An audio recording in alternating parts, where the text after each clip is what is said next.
Assalamualaikum warahmatullahi wabarakatuh. Jumpa lagi dengan Mirza Sel Channel. Pada video saya kali ini, saya akan membahas tentang keuntungan menjadi agen briling.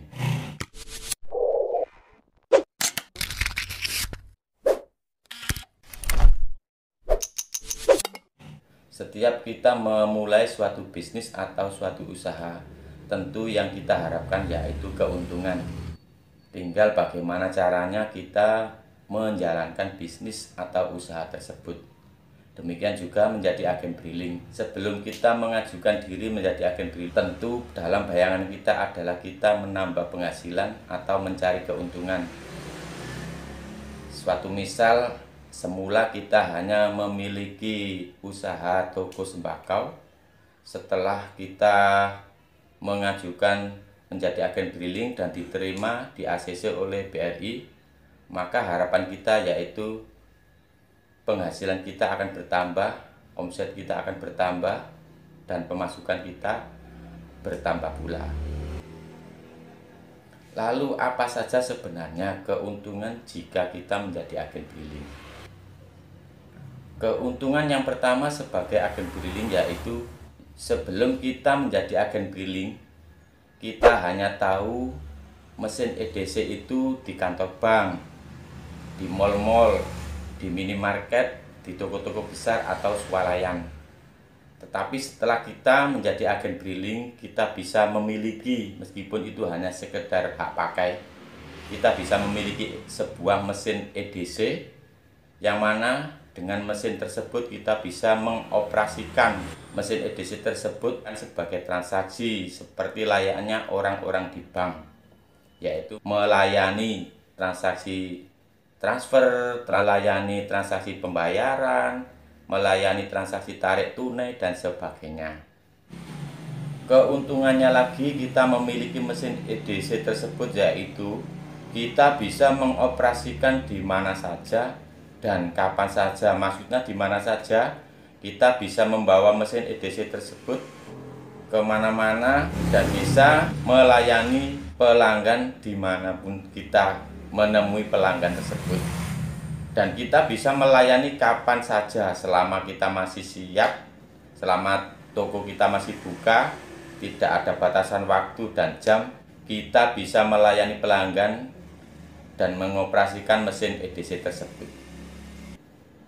Selanjutnya keuntungan kita menjadi agen briling yaitu kita bisa menambah pelanggan. Suatu misal sebelum kita menjadi agen briling, kita hanya memiliki toko sembakau dan pelanggan kita yaitu terbatas orang-orang yang ingin beli beras, beli minyak, beli gula, beli rokok, beli snack, beli minuman, dan lain-lain. Dan setelah kita menjadi agen briling, pelanggan kita bertambah orang-orang yang ingin transaksi transfer, transaksi bayar PLN, bayar WiFi, bayar angsuran, dan melayani juga orang-orang yang ingin bertransaksi tarik tunai. Keuntungan menjadi agen briling yang berikutnya yaitu tunggu dulu, ada yang mau lewat. Kita bisa menambah penghasilan atau menambah pendapatan atau menambah keuntungan. Dengan menjadi agen briling yang biasanya kita hanya mendapat penghasilan dari hasil menjual sembako, hasil jual beras, hasil jual minyak, jual gula, jual rokok, jual minuman, jual snack. Hanya itu saja. Setelah kita menjadi agen briling, penghasilan kita bertambah dari hasil pembagian fee setiap kita transaksi, dan fee itu kita dapat dari admin bank yang dicantumkan oleh BRI, dan admin tersebut dibagi dua antara BRI dengan agen briling setelah dipotong pajak.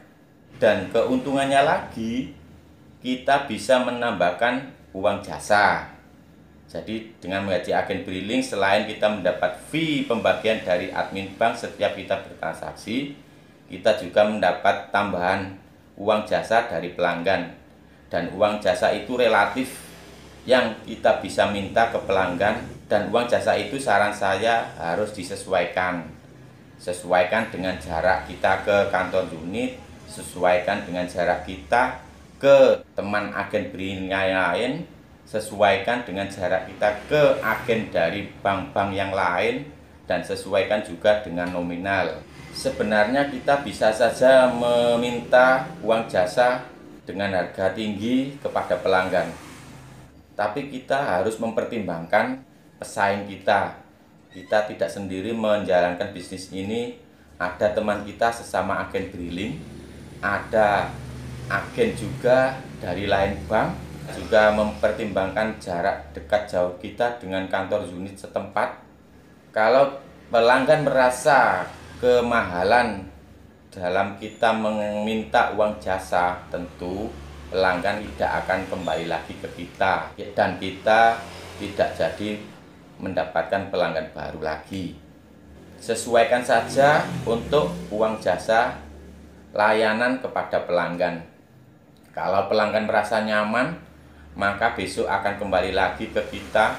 Mungkin yang asalnya hanya sekedar untuk transaksi tarik tunai atau transaksi transfer atau yang lain, maka nantinya mereka akan datang ke kita dengan belanja ke toko sembako kita juga.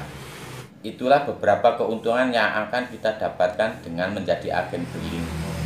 Yang pertama yaitu kita bisa menambah pengetahuan, karena dengan menjadi agen briling kita bisa tahu dan bisa memiliki mesin EDC sekaligus bisa mengoperasikannya. Yang kedua, kita bisa menambah pelanggan. Misal kita semula hanya memiliki toko sembako dan pelanggan kita adalah sekitar orang-orang yang ingin membeli sembako, dan setelah menjadi agen briling, pelanggan kita bertambah yaitu orang-orang yang ingin bertransaksi. Yang ketiga yaitu menambah penghasilan, yang mana sebelum kita menjadi agen briling kita hanya mendapatkan laba atau keuntungan dari hasil menjual sembako. Setelah menjadi agen briling, kita bisa mendapatkan keuntungan dari hasil pembagian fee yang didapat dari admin bank setiap kita melakukan transaksi, plus atau ditambah uang jasa yang kita bisa minta ke pelanggan. Demikian teman-teman video saya kali ini. Semoga bermanfaat dan saya akhiri. Wassalamualaikum warahmatullahi wabarakatuh.